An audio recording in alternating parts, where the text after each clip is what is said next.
buenas tardes. Veo que hay mucha gente aquí que no pertenece a la parroquia. Yo quiero darle la bienvenida a la parroquia. Y esto que voy a decir, pues lo siento mucho, ya lo había programado decir, no es para ustedes de ninguna manera, es para los que pertenecen a la parroquia. Entonces ustedes simplemente lo escuchan, no tiene nada que ver con ustedes.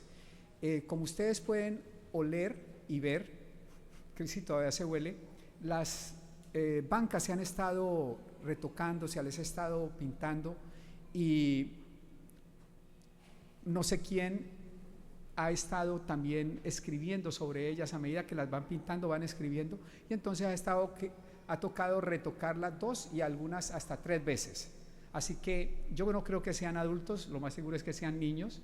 Yo les pido el favor a los padres de familia que tengan muy pendiente a sus hijos para que esto no ocurra, para que no nos toque retocar y retocar, y ese olor incómodo que están, si lo sienten la mayoría, pues que no se vuelva a sentir. Entonces ese era el anuncio, no lo quería dar al final sino ahora. Muy bien, vamos con la homilía. El segundo domingo de Cuaresma. Yo este año he decidido no predicar sobre el Evangelio. Me estoy centrando más en la primera lectura, y eso hice el domingo pasado, y este domingo yo quisiera centrarme sobre todo en una frase de la primera lectura que me parece importante. Voy a leerla, de hecho está al inicio de esta lectura. En aquellos días Dios sacó a Abraham de su casa y le dijo: mira al cielo y cuenta las estrellas si puede. Luego añadió: así será tu descendencia. Abraham creyó lo que el Señor le decía, y por esa fe el Señor lo tuvo por justo. Abraham es el padre de la fe, es en quien nosotros, o a quien nosotros tenemos como ejemplo, no solo para nosotros los católicos cristianos, sino también para los judíos, de hecho, porque muestra cómo debe de ser la fe.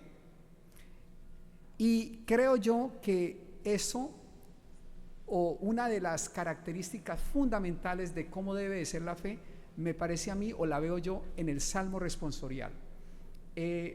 Yo solo quisiera dar una, porque como saben ustedes, la mayoría de ustedes están aquí porque vamos a tener una celebración a las 3 de la tarde, entonces quiero ser breve. Me referiré solamente a 2 características que podemos encontrar de esa fe, o que yo descubro de esa fe en el Salmo responsorial. La primera estrofa del Salmo, voy a leerla y luego la comentaré. El Señor es mi luz y mi salvación, ¿a quién voy a tenerle miedo? El Señor es la defensa de mi vida, ¿quién podrá hacerme temblar? La fe es eso, lo que dice esta primera estrofa. 3 títulos se dan del Señor, de quién es Dios. Podríamos decir que son títulos que definen quién es Dios. El primero, Él es mi luz. El segundo, Él es mi salvación. Y el tercero es la defensa de mi vida, es mi defensa. Repito: luz, mi salvación y la defensa de mi vida. Bellísimo. Tener fe es descubrir y saber que el Señor es el que quita toda oscuridad que pueda existir en el corazón del ser humano. Oscuridad en la palabra de Dios fundamentalmente significa pecado, pero no solo pecado, es mucho más que pecado, tiene que ver con el pecado porque es propiamente una vida sin Dios. Es pecado por un lado, pero también es vida sin Dios. Alguien podrá decir: es que pecado es vivir sin Dios. Ciertamente. Entonces el pecado tiene que ver con apartarse de Dios. Quien no está con Dios, o quien está en pecado, pues tiene una vida de oscuridad, de tinieblas. Y el Señor, o la fe en ese Señor, hace que la vida de aquel creyente se vuelva una vida iluminada.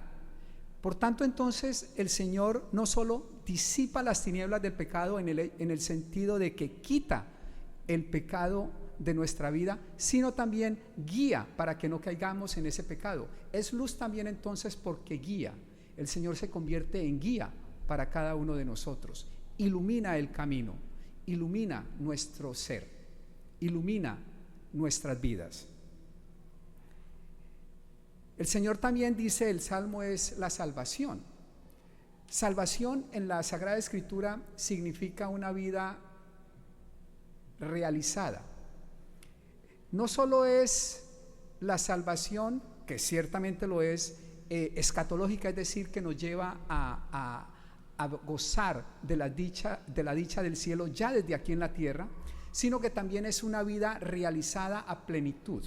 De hecho, podríamos decir que vivir la salvación o vivir en esa salvación que el Señor ofrece es vivir una vida plena, es vivir una vida plenamente realizada. Por tanto, quien no tiene fe y no tiene al Señor en su vida, vive una vida literalmente desdichada, desgraciada, en el sentido de que no tiene gracia, y hablo de la gracia del Señor, desgraciada. No tiene ningún sabor esa vida, es una vida insípida, es una vida sin sabor, es una vida sin gracia. Gracia en el sentido, repito, teológico de la palabra, que es el favor de Dios que hace que la persona viva alegremente, plenamente. El Señor entonces ofrece esa salvación que tiene que ver con la gracia. Y entonces esa persona vive una vida plena, como decía, una vida realizada. Tercero, el Señor es la defensa de mi vida. El Señor entonces se convierte en la única seguridad que el ser humano tiene. Quien cree en el Señor, quien tiene fe en el Señor, en los momentos difíciles acude al Señor buscando seguridad, buscando firmeza. Quien no cree en el Señor, y la comunidad hispana, no, yo espero que ustedes en general no lo hagan, o que ninguno de ustedes lo haga, quienes no creen en el Señor y tiene incertidumbres en el futuro, por ejemplo, y tiene miedo del futuro, algunos van donde las pitonisas, las que le leen la carta, o los que le leen la carta, los cigarrillos, quieren quitarse esa incertidumbre del futuro, del que no conocen, buscando otros medios. Nosotros, los creyentes, los que creemos en Dios, aunque no sepamos el futuro y no lo conozcamos, tenemos la certeza de que el Señor está con nosotros, y la seguridad de nuestra vida, ciertamente con incertidumbres, está puesta en el Señor. Es bien importante. Esa fe en el Señor nos lleva a tener certeza en que Él estará con nosotros. Muy bien, eso era lo primero. Lo segundo que hay en el Salmo responsorial, y que me parece a mí que muestra lo que es la fe, o lo que debería de ser la fe para nosotros los creyentes, viene de la segunda estrofa. La voy a leer, quizás no toda, bueno, sí toda, no está tan larga. Oye, Señor, mi voz y mis clamores, y tenme compasión. Y viene de lo que yo quiero hablar. El corazón me dice que te busque, y buscándote estoy. El creyente y el que tiene fe en el Señor sabe de la necesidad que tiene de tener una vida íntima con Dios. La fe, entonces, aunque nosotros damos catequesis, aunque tenemos un libro gordito así que se llama Catecismo de la Iglesia Católica, aunque estamos en la obligación, digo yo, de leerlo y estudiarlo, aunque nosotros los sacerdotes destinamos tiempo en nuestra formación a estudiar, a aprender, la fe no es una cuestión intelectual fundamentalmente. Sí hay que saber cuestiones fundamentales intelectuales, pero la fe es relación con Dios. Es un deseo de entrar en una relación íntima con Dios, es un deseo de conocer a Dios íntimamente, no racionalmente, sino íntimamente. Repito, no estoy diciendo que lo racional y el conocimiento que dan los libros no sean importantes, no estoy diciendo eso, estoy diciendo que fundamentalmente la fe se mide en la relación que se tiene con Dios. En eso que el Salmo dice de manera bellísima, el corazón me dice que te busque. Es ese deseo profundo del ser humano de intentar buscar al Señor, y no solo intentar, sino buscarlo. Y dice, y continúa el salmista, y buscándote estoy. Es decir, es un deseo que se hace realidad. Deseo de buscar al Señor y deseo que se hace una realidad porque empiezo a buscar al Señor, a entrar en una relación íntima con Él, a conocerle relacionalmente, conversando con Él, que es propiamente orándole, que es propiamente ir a una relación personal, amorosa con Él. Quien tiene fe hace eso.